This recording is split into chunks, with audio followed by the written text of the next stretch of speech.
Welcome to Audiobook da Morgan. Today's reading is Utz, chapter 31. But before we start, please subscribe on my channel and press the button to activate notifications.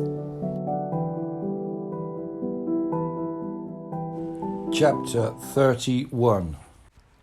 Johannes Butke is born in 1682 in Schlies in Thuringia, the son of an official of the mint.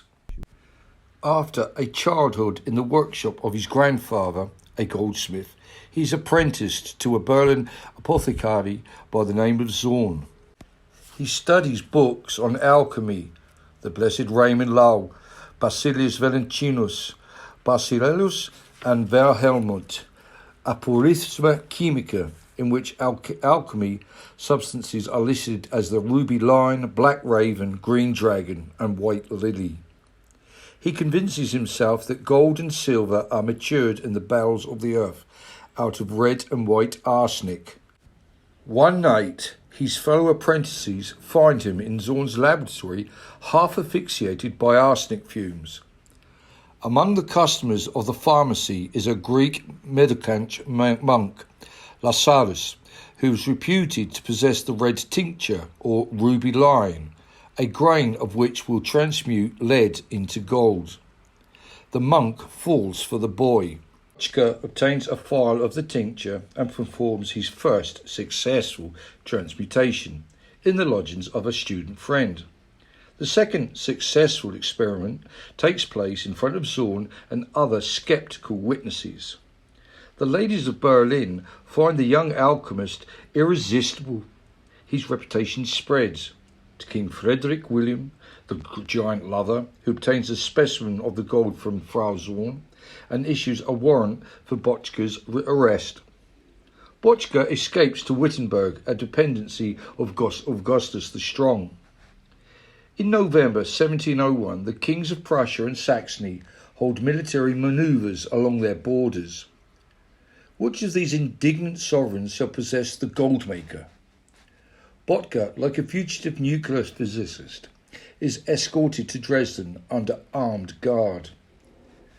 In the Jungfernum Bastille, one of several prisons he will occupy over the next 13 years, he dines off silver plate, keeps a pet monkey, and in a secret laboratory sets to work on the Arcanum Universale, or Philosopher's Stone.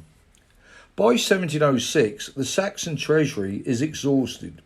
From the cost of the Swedish war and the king's compulsive purchases of Chinese porcelain, Augustus, infuriated by Butke's failure, threatens to remove him to another laboratory, the torture chamber.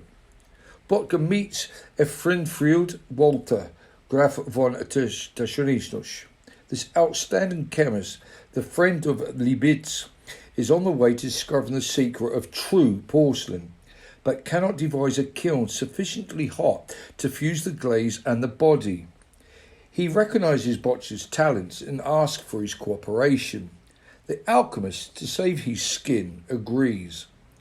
Over the door of his workshop, Butke hangs a notice: God, our creator, has turned a goldmaker into a potter. In 1708, he delivers to Augustus the first specimens of red porcelain and, in the following year, the white. In 1710, the Royal Saxon Porcelain Manufactory is founded at Meissen and begins work on a commercial scale. Arcanum, a word usually employed by alchemists, is the official term for the chemical composition of the paste. The formula is declared a state secret. Almost at once, the secret is betrayed by Butke's assistant and sold to Vienna. In 1719, Butke dies of drink, depression, delusion, and chemical poisoning. During the German inflation of 1923, the Dresden banks issue emergency money in red and white Butke porcelain.